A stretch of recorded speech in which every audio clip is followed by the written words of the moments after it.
Well, hello there. I am live. I think this is the first time YouTube's actually ever let me go live um, when I wanted to. Usually I try to click the live button and then something always happens and I'm always like 5 or 6 minutes late. So I decided I was going to start a little bit early today, thinking I'd have issues, and I don't. So that's cool. So I will probably get started in like a minute or so with the topic for today, which is how to travel prep. So we'll just wait for a minute or so for more people to join. If you are here and you want to go ahead and put in the chat where you're coming from, that would be great. Just so I know. So I thought about doing this topic just recently because I traveled from Mexico City to Prague. And even though I take lots of international flights and I travel pretty far distances pretty often, I was still getting like the travel butterflies, which is kind of exciting after 4 years of full-time nomading to still like get a little like nervous before I travel. Um, and so I just started thinking about all the things that I always do every time I travel before I get to a place so that I feel more comfortable or that I just feel confident about what I'm doing. And it just sort of like helps those butterflies settle a little bit. Although I think anytime you're like undertaking a large journey, there's just a little bit of anxiety that happens because there's lots of unknowns when you're traveling, especially on this last flight that I did, which was I had two layovers, one in the US and one in Germany before I ever got to Prague. So there could be immigration issues at any point. There could be delayed flights. I didn't have long layovers either. I wasn't able to book it that way.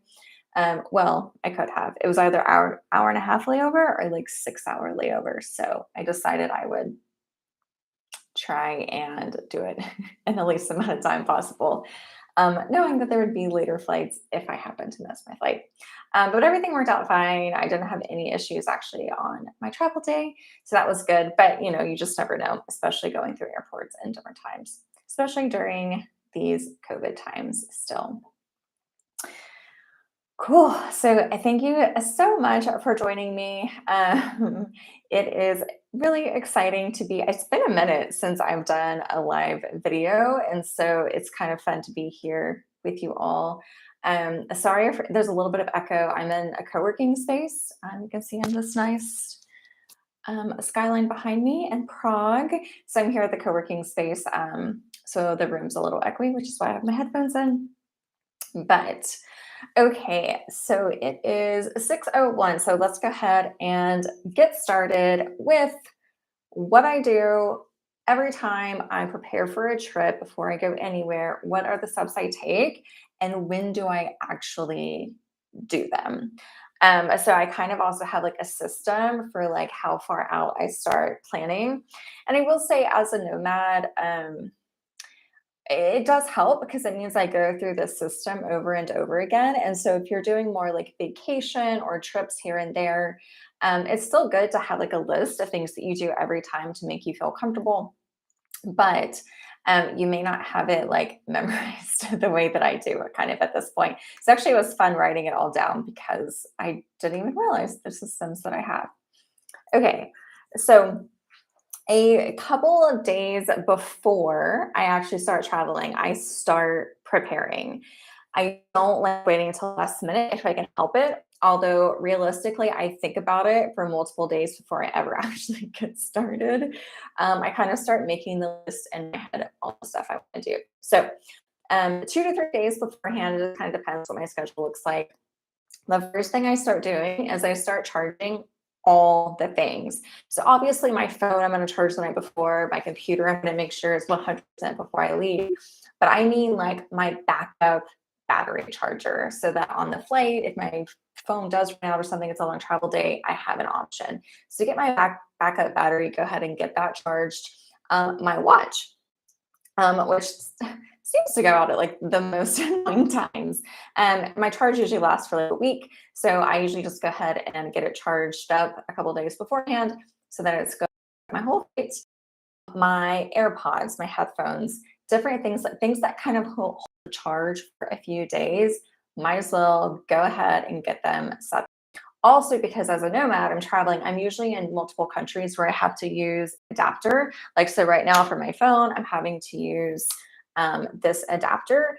And so I only have two of these. So if I'm in Europe or something, I'm going to have to trade off what gets charged. So it's good to go ahead and just do that ahead of time so that the night before you can charge like on your computer.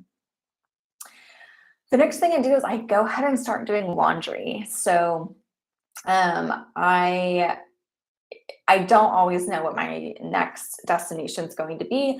And sometimes I might have to stay in a hostel or hotel for a few days. And so I may not actually have laundry for a few days after I arrive to a destination. So I go ahead, I get all of it done, especially if I'm in a really good place that has like a washer and a dryer. So I was in Mexico City before I came here to Prague. I had a washer and a dryer.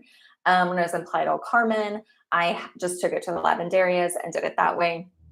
So I can see some of you joining. Welcome, welcome. I did already get started, but you haven't missed too much yet. To recap real fast, my step number one in my travel prep is to charge all my things that hold charge for just a few days. So backup chargers, watch, headphones, things like that. Step two is to do my laundry and just make sure that everything in my suitcase is already clean to get started. Hi, Allie. Thanks for yes. Yeah, my hair is a hot mess today, but I'm glad you like my cute bun. Appreciate it. Cool. So then once I get my laundry done, I actually start either laying out my outfits if I haven't left yet, if I'm kind of in between trips, or if I've been traveling for a while, I just start getting everything folded because that is the most annoying part when I start packing is having to like spend the 30 minutes or so it takes to fold stuff. So I can do it a couple days beforehand, right after I do my laundry. And I just go ahead and start laying out my outfits, making sure that it's laborable and that it's going to be good for whatever destination I'm going, like weather wise. Like, do I need a pair of jeans or do I mainly need shorts? Like things like that. Or I just start folding it all and I just get that out of the way. Now, the next thing I do that's 2 or 3 days ahead of ever getting on a plane is I start downloading the podcasts and TV shows and music that I might want to listen to on my journey. So I actually listen to a lot of podcasts. That's my favorite thing to do. But also, if you didn't know this, you can download TV shows from Netflix and even Disney Plus. I'm not sure about HBO Max, but you can go like anything that's been in your queue, go see if you can actually download it and then you can watch it on the plane. So for long international flights, you typically have the TV. Shorter flights, like I flew from Mexico City to Chicago, that's a 4-hour flight. There was like not a television or any sort of entertainment. So it's good just to have it on your phone.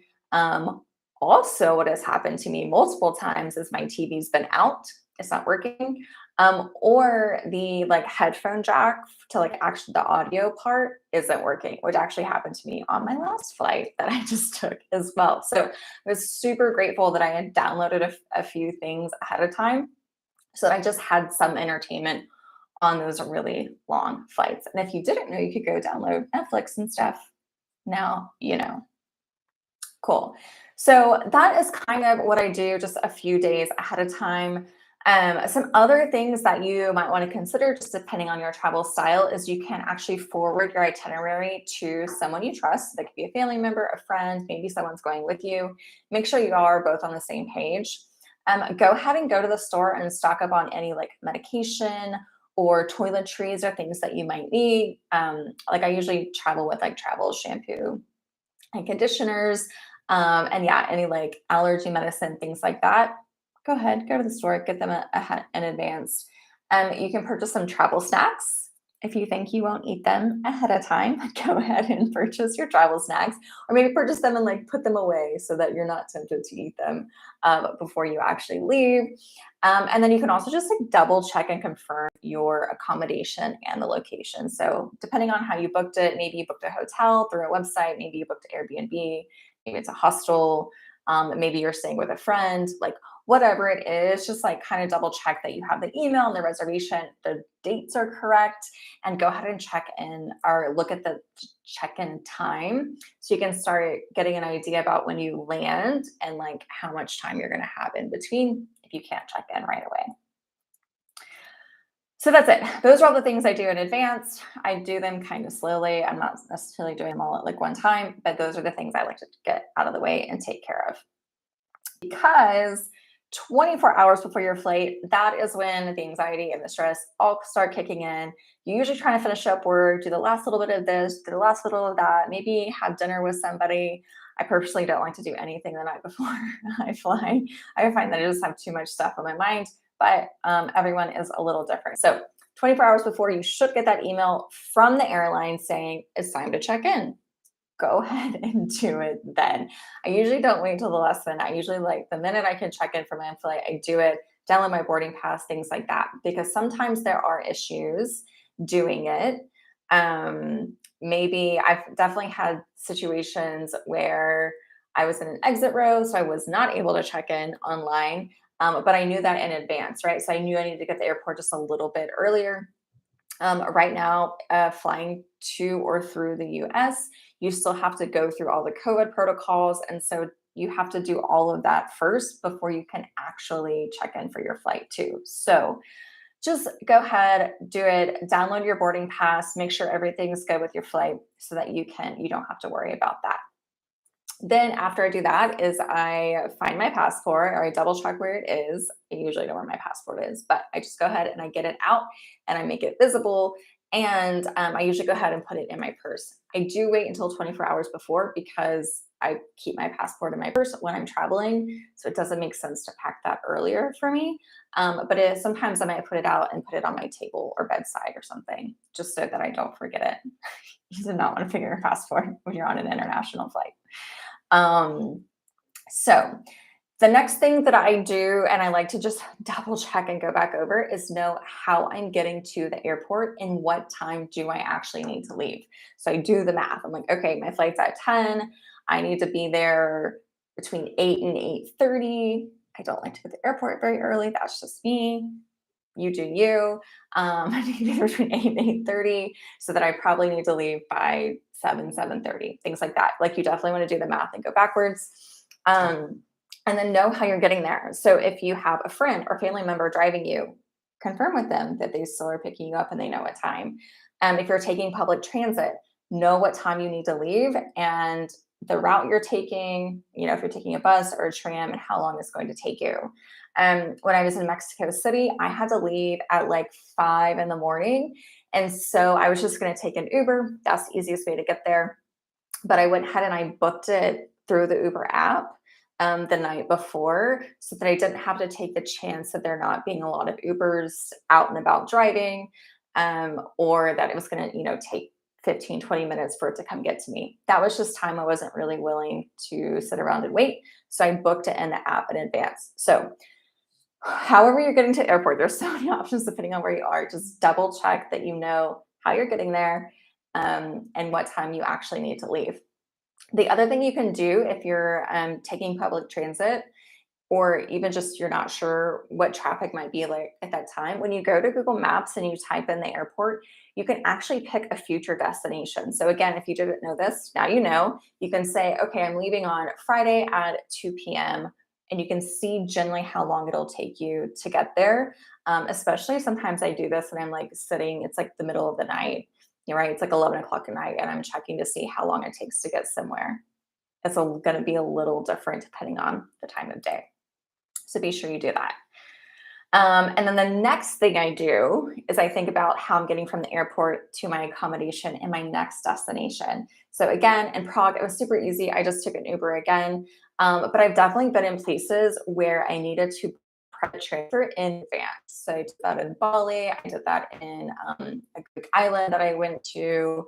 I did that in Kenya when I got there. And so, depending on where you're going, the more remote it is, the more likely you want to book something more in advance. Or if you're not booking a private transfer, know if they have Uber. Not all places have Uber. Maybe a taxi is best. I took a taxi in Las Palmas. That was the best option there. And then in like Korea, I took the bus. So it really just varies, but just know how you're getting there, and again, what that route is, because you may not have internet right when you land. So the more prep you can do for that first like 30 minutes to an hour right after you land at the airport, like know exactly where your accommodation address is, know your route for getting to your accommodation, things like that. Have it on your phone, have it as screenshots or as a picture on your phone, something like that, that you don't have to download. I've been in plenty of airports where the Wi-Fi didn't really work. Cape Town, for example, was one of them, ones that you would not expect. And it was just impossible to pull anything up when I was at the airport. So that's one of those things I always do in advance as well. And then after I kind of got all the logistical things done, it's back to packing, right? So at this point, you should have either packed half of your stuff or at least folded your clothing. I usually do my clothes first and then kind of everything else later. But this is the time in that last like 12 hours or so that all the stuff I've laid out, I start packing and I go through an edit process. I usually do at least one round of edits with my packing. So it's either taking out clothes, taking out toiletries I don't really need, and maybe taking out an extra pair of shoes, things like that. You definitely want to pack light. I have a few different packing videos actually on my channel. So I will link to those in the description, and you're welcome to go see how I pack for a trip. But the main thing that I've always learned from traveling is that the lighter I pack, the more I thank myself for doing that. Especially if you're in Europe and you're going in and out of train stations. Not all buildings have elevators. So you're carrying your suitcase and your luggage up like teeny tiny, like narrow, round stairs in these old buildings. Um, it's just, I've learned that it's just not worth it to overpack. So pack light, edit, pack once, and then unpack and repack, making sure you take out a few things along the way. And then also when you are packing, think about like what you're going to need right away. So maybe that's an adapter. Fun story. I was flying through Asia to Korea, and I looked up what I would need for an adapter once I got to Korea. But what I didn't think about was my layover site might have a different adapter. And so I packed all my adapters in my checked luggage, and I only had in my carry-on what I thought I needed. Well, I had a super long, like 12-hour layover in this airport. I forget where, maybe Kuala Lumpur, and then a different adapter from Korea. And so I spent 12 hours like trying not to use my electronics because I didn't have the right adapter when I was there. So, you know what? Just pack all of them in your carry-on. There's really no reason to put them in your checked luggage. And then if you're gonna need, I usually check the weather if I'm gonna need a raincoat or my small umbrella or something, or even maybe you're going from a hot weather to cold weather destination, something like that. Make sure you have in your carry-on exactly what you're gonna need at your fingertips. And then the last thing that I do is I try to get some sleep. But it doesn't matter what time my flight is. It could be 6 a.m., it could be 6 p.m. I never get any sleep before I fly. But I try. So even if it's just a few hours, I definitely try.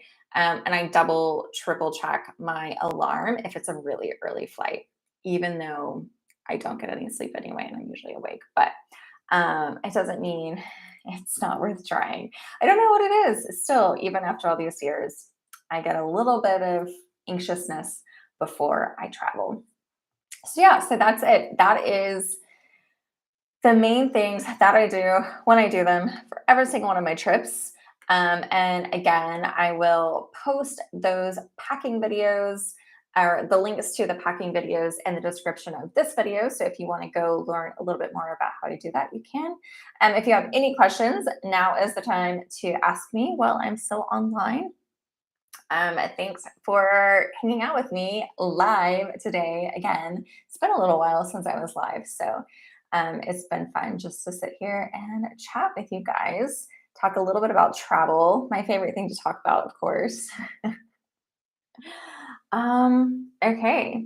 I don't see any questions coming through. So, feel free to, if you're watching this later, you weren't able to watch it live, no big deal. Just leave down in the comments, maybe some of the things that you do to prepare for every trip.